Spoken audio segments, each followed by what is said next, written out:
Mesdames, Mesdemoiselles et Messieurs, bonjour. Mesdames, Mesdemoiselles et Messieurs, bonjour. Mesdames, Mesdemoiselles et Messieurs, bonjour. Nyeba Isaac Beratat Nguessan, citoyen canadien, né en Afrique, je voudrais vous saluer. Un seul titre à cette vidéo, je vais doucement. Les malédictions, les responsables du RDR, RHDP, frappés par diverses malédictions divines. Les responsables RDR, RHDP, frappés par diverses malédictions divines. Mesdames, Mesdemoiselles et Messieurs, avant de commencer, je voudrais faire une précision. Vous savez, vous ne verrez pas sur Instagram, sur VK, sur un groupe WhatsApp, sur YouTube, une vidéo portant directement mon nom. Il y a des amis qui sont du Mali, il y a des amis qui sont du Sénégal, il y a des amis qui sont algériens, surtout en Algérie, il y a des amis qui sont burkinabés, il y a des amis qui sont nigérians, il y a des amis qui sont en France et partout. Je l'ai dit depuis que j'ai commencé, ils ont la responsabilité de relayer les vidéos. Donc je ne me fais aucun argent, ni en dollars, ni en yens, ni en euros, ni en francs CFA. Non, je ne fais pas d'argent. J'ai donné autorisation à cette personne-là que je voudrais saluer pour qu'ils puissent relayer la vidéo et l'effort qu'ils font, ces vidéos-là, leur rapportent quelque chose. Pas à moi, mais à eux. Et moi, je leur ai donné mon accord. Parce qu'il y a des gens qui me disent, pourquoi on retrouve mes vidéos sous certaines appellations? Moi-même, j'ai donné l'accord et je voudrais les saluer. Parce qu'eux, ils ont plus d'audience que moi. Donc, on s'est entendu. Ce sont eux qui relaient ces vidéos-là. Et puis, je ne suis pas riche, mais je n'ai pas besoin d'argent, de cet argent-là. Je n'en ai pas besoin. Il nous aide à avancer. Je voudrais saluer le président Tidiane Thiam, président du PDCI-RDA, qui se bat partout dans le monde pour qu'on entende la voix de la Côte d'Ivoire et qu'on entende la voix du PDCI-RDA. Je voudrais saluer mon président, saluer ses collaborateurs. Merci pour tout ce qu'il fait pour le PDCI-RDA. Je le salue chaleureusement. Je voudrais saluer le président Laurent Gbagbo qui a fait fort ce samedi. J'ai tout suivi. Mais quand je ne parle pas, ce n'est pas parce que je suis en silence. Quand je ne parle pas, ce n'est pas parce que je suis en silence. Le général, tu ne le vois pas sur le terrain, mais le général est dans le camp militaire en train de goupiller les opérations. Quand vous vous souvenez, autrefois, est-ce que les jeunes parlaient? Je mets ces jeunes-là en confiance, souvent en donnant mes propres moyens. Mais les jeunes font le travail. Si le général ou le capitaine que je suis très occupé par le boulot que je ne parle pas, en quoi est-ce que j'ai abandonné le combat? Kouloun qui m'écoute, qui pense à cela. Kouloun, adepte de l'idiotie et de l'illettrisme total. En quoi est-ce que j'ai abandonné le combat? Tu as abandonné le combat. Pour moi, je suis dans un domaine où logiquement on m'a fait asseoir, on a dit, vu ce que vous faites, tu ne dois pas faire la politique. Je leur ai dit, moi je fais la politique parce que j'ai un parti qui s'appelle PDC. Ce n'est pas tout le monde qui le fait. Hein. Il y en a qui privilégient leur pain quotidien. Parce que ce que je reçois dans mon pain quotidien, c'est ce qui s'occupe de tout autour de moi, jusqu'en Côte d'Ivoire, jusqu'au Togo. Partout, les sollicitations sont nombreuses et je ne me retrouve pas, je ne bénéficie pas des 5 francs d'un politicien. Donc, je dois travailler. Si j'ai dit aux jeunes, mettez-vous dans le combat, ils ne reçoivent rien que moi, je leur donne. On ne peut que m'applaudir, mais on ne m'appelle pas pour me menacer parce que je ne reçois rien d'un politicien. Et je dois travailler, il faut que je travaille, on ne doit pas me dire, il ne faut pas travailler. Mesdames, Mesdemoiselles et Messieurs, je voulais saluer le président Laurent Gbagbo et ses collaborateurs. Ah, hier samedi, il a fait fort. Le PPACI a fait fort. Et le discours du président Laurent Gbagbo devrait être enseigné dans les universités les plus cotées et UP dans le monde. Je voudrais même que ça soit enseigné dans une université où je suis inscrit, à l'université hébraïque de Jérusalem. Que ce soit inscrit à l'université hébraïque de Jérusalem. Je voudrais saluer le président Laurent Gbagbo. Mais sa scène que moi j'ai aimée, le député Diaoufoué et une délégation du PDCI-RDA sont allés soutenir nos alliés du PPACI. Je voudrais vraiment saluer le député Diaoufoué, saluer toute la délégation du PDCI qui allait avec lui, parce que le PDCI c'est un parti de paix. Le PDCI veut que la Côte d'Ivoire redevienne comme avant, où tout le monde mange bien, où tout le monde est à l'aise. Vous savez, moi je suis PDCI-RDA. Je salue le président Laurent Gbagbo parce que tous les discours que j'ai entendus, c'est des bons discours. Mais au-delà de tout ça, avant de continuer, je voudrais dire au procureur de la République dont la taille ressemble au piment Kwese, qui, bien que parlant dans un français courant, il n'y a aucune faute dans ce que je dis, mais prenez la vidéo du procureur de la République sur le plateau de la télévision dont je ne veux pas faire la publicité ici. J'ai pensé que c'était un enfant de la classe de 6e qui s'exprime. Toujours dans le faux. On dit dans son bureau, il crache partout, il mange la cola partout. Un homme très sale. Vous entrez dans son bureau, vous êtes enrhumé parce que tout est sale, tout est sens dessus, tout est sens dessous. Un homme très sale. Cet homme-là, il dit qu'il n'a pas vu quand ils ont tué Kofi Toussaint à Daoukro. Lui, il n'a pas vu. Il dit qu'il n'a jamais vu le bac à verre. Il dit qu'il ne sait rien de la mort d'Amangwa Jacques, président du conseil régional du Béké, qui est décédé par lui, sa faute, ce faux procuraillon là. Il dit qu'il n'a pas vu. Bac à verre, il ne connaît pas. Quand les Bob le mannequin, porteur de la nationalité, de la citoyenneté ivoirienne, il déclare la fatwa et la mort sur les citoyens ivoiriens, le procuraillon là, lui il n'a pas vu. Bah, vous savez, quand tu es trop vilain, vous savez, hein, le visage là reflète ce que nous avons dans la tête. Ce procuraillon là, tu es court, tu es vilain, tu n'es pas présentable, on ne doit pas te mettre à ce poste là. Je vous dis, le président Houphouët-Boigny, de tout le temps qu'il a été président de la République, c'est pas un homme qui était méchant. Il n'avait jamais mis un handicapé physique dans son gouvernement. Je dis le président Houphouët-Boigny. Je ne dis pas le président Bédié. Pourquoi on me dise, on me rappelle certaines choses. Non, non, non, non, non. Ce que vous appelez Yacine Tola. Houphouët n'a pas fait des ministres. Houphouët prenait jamais un handicapé physique dans son gouvernement.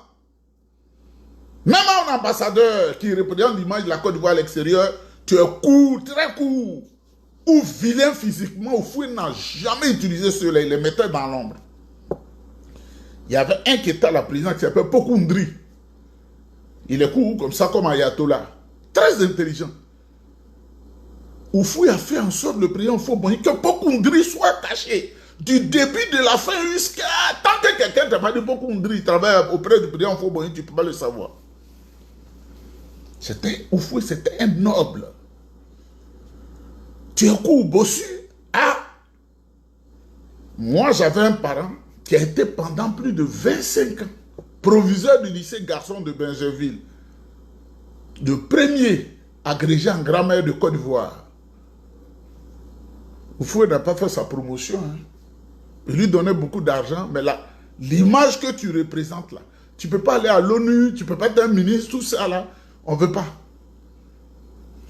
Donc, si Alassane Ouattara qui est dans la bêtise et tout est faux autour de lui, a pris un monstre comme procureur, le monstre n'agit que par rapport aux monstruosités. Connaît Brahman, le daman. Son visage, c'est comme le daman qui fait du faux et qui accompagne les cadres du RDR à casser les maisons des gens. Il n'a jamais vu qu'on casse les maisons des gens. Il n'a jamais vu.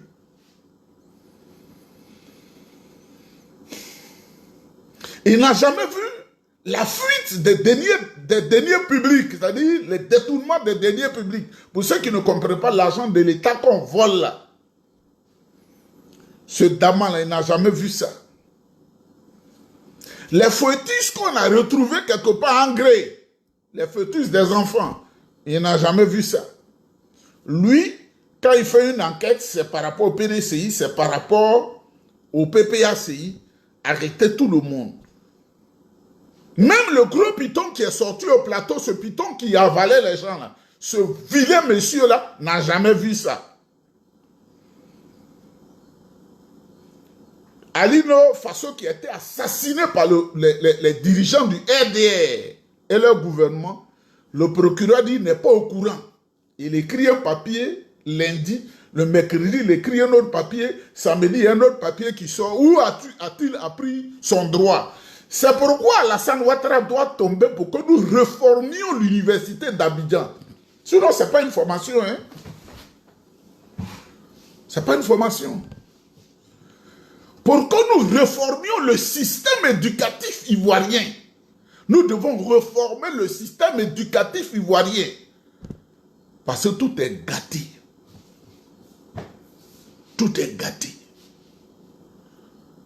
Vous savez qu'au temps du président Fo-Boigny, il donnait même des prix aux meilleurs élèves. Et tous les lycées et collèges de Côte d'Ivoire étaient concernés. Et lui-même, il assistait aux remises de prix. Et il donnait les bourses étrangères. Draman Ouattara a tué la Côte d'Ivoire. Toi qui ne le sais pas là, tu es dans un trou sans fond, c'est-à-dire dans les profondeurs marines là. Toi, tu as à moins 8 km, c'est-à-dire en bas là-bas. Mesdames, mesdemoiselles et messieurs, Ouattara a fui pour deux raisons. Mais je vais vous le dire. Est-ce qu'il y a des services secrets en Côte d'Ivoire? Il n'y a pas de services secrets. C'est des services politiques qui gèrent l'État. Dans ce qu'on appelle services secrets formés, à peu près, là, il y a RDR dedans. Gendarmes, policiers, militaires qui agissent par rapport au RDR, RHDP. Il y en a aussi qui agissent par rapport au PDCI. Il y en a aussi l'esprit, ils agissent par rapport, comment on appelle, au PPACI, et ainsi de suite, ainsi de suite. Est-ce que c'est des services secrets, ça? Ouattara a appris que Soro Guillaume est entré sur le territoire ivoirien, et il est sur le territoire ivoirien, et il est indétectable. Parce que Soro a des téléphones cryptés. Peut rien contre lui. Il est très protégé par un monsieur dont je tais le nom délibérément, qui était en discussion avec un autre président dans un territoire proche de nous ici. Avec une sécurité qu'on n'a jamais vue. Même nous-mêmes, on avait peur. Les appareils qui passent au-dessus ici, là, tu les vois appareils. Il y a un qui est comme corbeau. Il y a un qui est comme je sais pas, le pigeon. Il y a un autre. Tout le monde avait peur. Tu as ton téléphone. Pour l'écouter, même on dirait les lignes sont brouillées. Ces deux grands hommes-là s'étaient rencontrés. Soro Guillaume est très protégé. Et Ouattara a peur parce qu'il échappe à leur service et il échappe au service français. Vous avez une fois appris que la France a gagné une guerre dans le monde. Il gagne les guerres en Afrique, hein, mais dans le monde là. Même en 1870, le chancelier allemand Otto von Bismarck les a battus complètement. Première guerre mondiale, ils ont perdu ça. Deuxième guerre mondiale, ils ont perdu. N'eût été le débarquement en Normandie et l'apport des Russes, des Soviétiques et des Américains et des Canadiens, la France, on ne parlerait plus le français, ils allaient parler l'allemand. Parce qu'on connaît toute cette histoire-là. Mais quand ils sont en Afrique, où ils volent, ils pissent poli, ils deviennent très forts. Donc Ouattara, qui est malade, très malade, il apprend que Soro Guillaume est rentré. Mais on ne peut pas le localiser. Parce que les petits téléphones que vous avez, vous levez un appel, on le localise. Mais Soro n'est pas bête. Les téléphones cryptés, tu ne peux pas. La plupart des chefs d'État, la plupart, ils communiquent avec les téléphones cryptés qu'on ne peut pas retracer. Ouattara a pris la décision de fuir. Mais Je vais maintenant, j'entre dans la profondeur du sujet.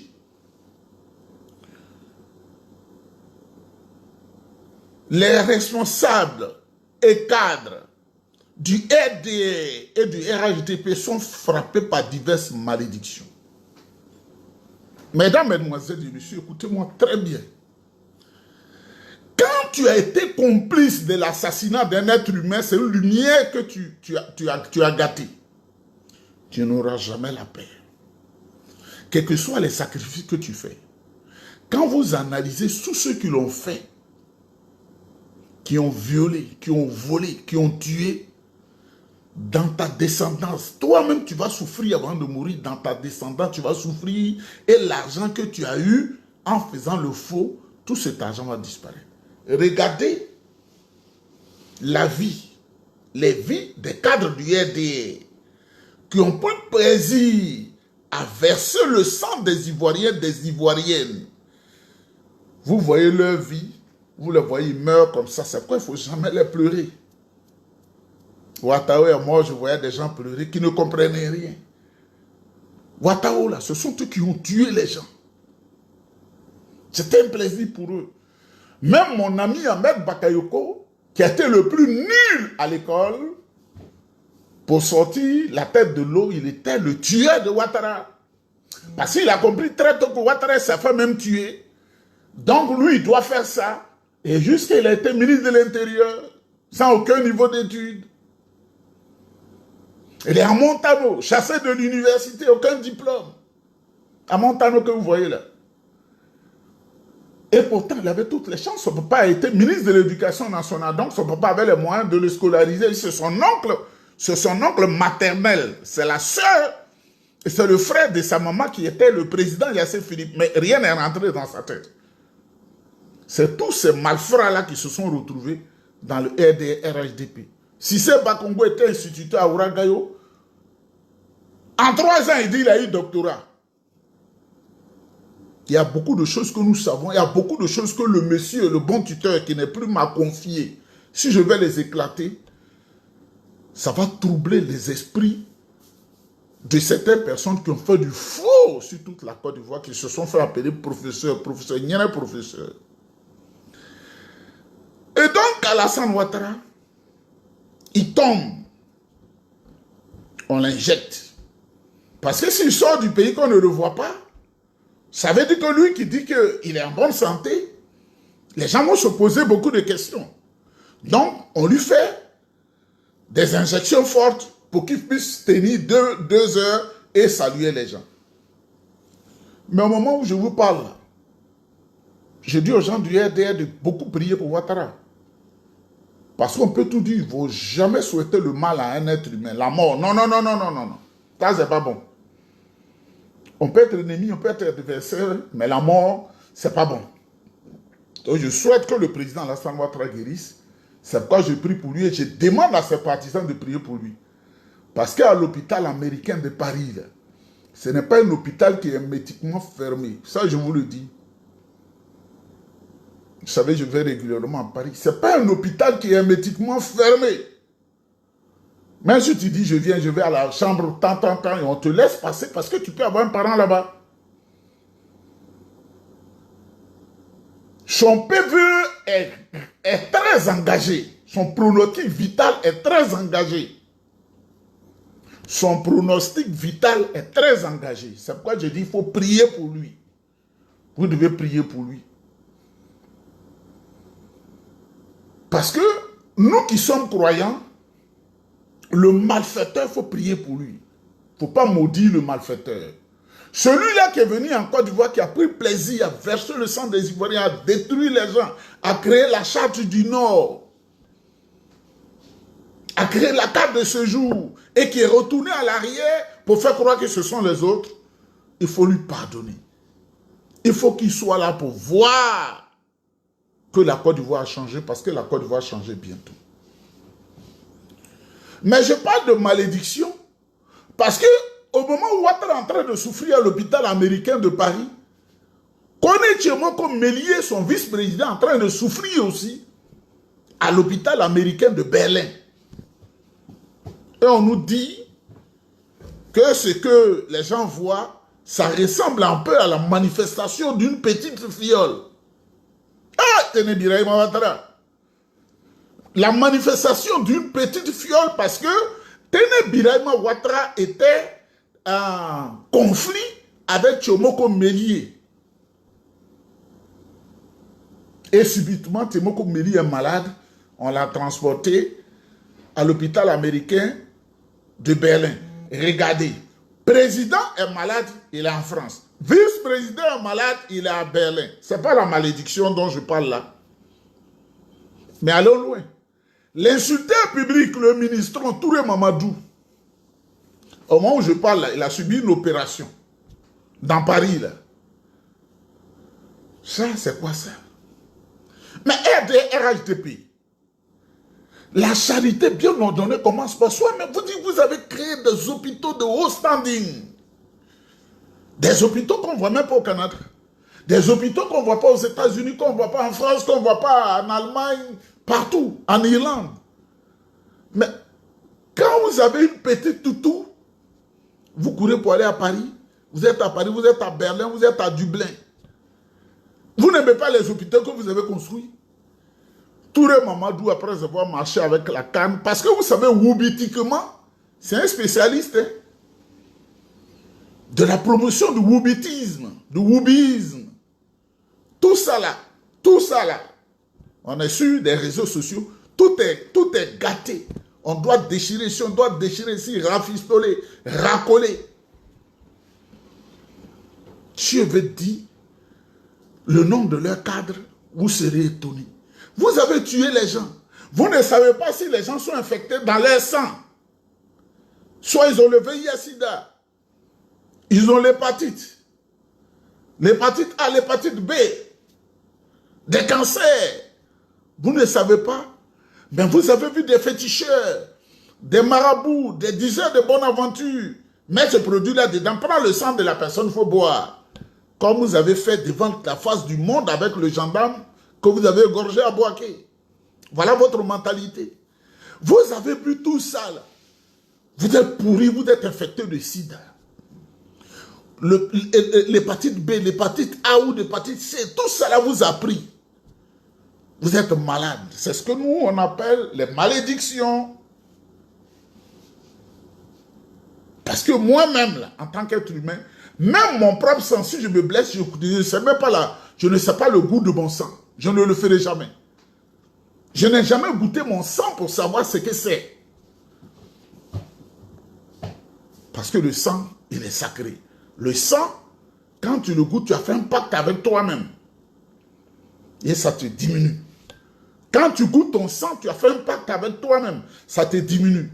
Si tu goûtes le sang de l'homme, tu as fait un pacte avec lui. S'il a une vie brève, tu risques d'avoir une vie brève. Mesdames, mesdemoiselles et messieurs, la Côte d'Ivoire, bientôt c'est la délivrance. Vous voyez, j'ai mon ami Komara, il s'appelle Komara, mais je n'ai pas dit son nom de famille, qui est un responsable, en Guinée-Bissau. Tous les membres du gouvernement que vous voyez là, ils sont en train d'acheter des maisons, et comme il n'y a pas de vraies maisons de haut standing, eux, Dieu même est fort, hein. Eux, ils vont quitter les grosses maisons de 2 plateaux, d'Adjien, partout, et aller vivre là-bas comme s'ils vivaient à Mossikro, qu'ils ont cassé là. C'est ça qu'ils sont en train d'acheter en Guinée-Bissau. Il y en a qui ont acheté des maisons en Guinée équatoriale. Vous savez pourquoi ils n'aiment pas trop le Sénégal? À cause de Ousmane Sonko. Ousmane Sonko, ce n'est pas le trait de Maïfaï, hein? Mais Ousmane Sonko, là, il peut les dénoncer. Parce que Ousmane Sonko a dit, son idole, c'est le président Laurent Gbagbo. Ils ont peur. Même aujourd'hui, leur relation qui est comme ça avec Fort, c'est à travers des personnes interposées qu'ils achètent des maisons au Togo. Ils achètent des maisons pour fuir, ils ont déjà leur famille au Bénin, au Libéria, on peut se faire souffrir. Quand ceux qui ont plus de moyens, qui ont vite fait, ils ont envoyé leurs enfants aux États-Unis et au Canada. Mais nous sommes en train de faire, de lister tout cela pour des choses que je ne vais pas dire. Parce qu'on ne peut pas tuer les Ivoiriens et fuir venir se cacher en Amérique du Nord.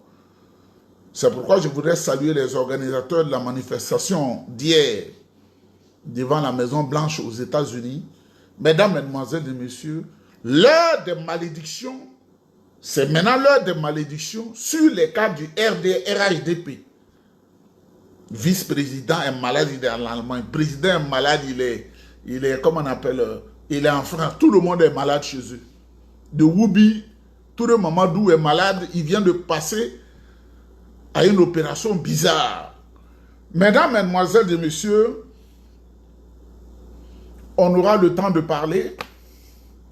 Mais quand je ne parle pas, il y a des jeunes à qui je donne un peu, qui parlent, parce que je ne suis pas libre tout le temps. Et c'est de ma poche que ça sort pour les aider. Donc, on ne m'appelle pas pour me menacer. Pour tous ceux qui me connaissent, ils savent que quand tu me menaces, plus tu me menaces, je deviens très dangereux. C'est comme ça ma vie. Pareil, je ne te dois rien. Et puis toi, tu préfères menacer. Comme si tu m'as mis en mission. Quand je sors l'argent en moyenne, 200 à 300 000 francs par mois, pour aider ces jeunes à prendre ne serait-ce que leur Internet, toi qui t'es dit politicien, là, tu m'as donné quelque chose pour que je le fasse même une seule fois. Parce que s'il y a une menace, de toute façon, j'aime insulter. Mon plaisir, c'est d'insulter, c'est de minimiser, c'est de mépriser. Je dis le nom de la personne, quel que soit son titre, son grade et sa qualité, et je le prends de début pendant 45 minutes. La personne va regretter le jour où sa mère lui a donné la vie. Mesdames, Mesdemoiselles et Messieurs, bonne journée. Quand tu vis que tu ne manges pas, tu es un bâtard. Je mangeais déjà 2 fois, mais quand le repas est bien garni, comme ça, il faut que je mange encore. Donc, je vais vous lâcher pour manger ce beau plat.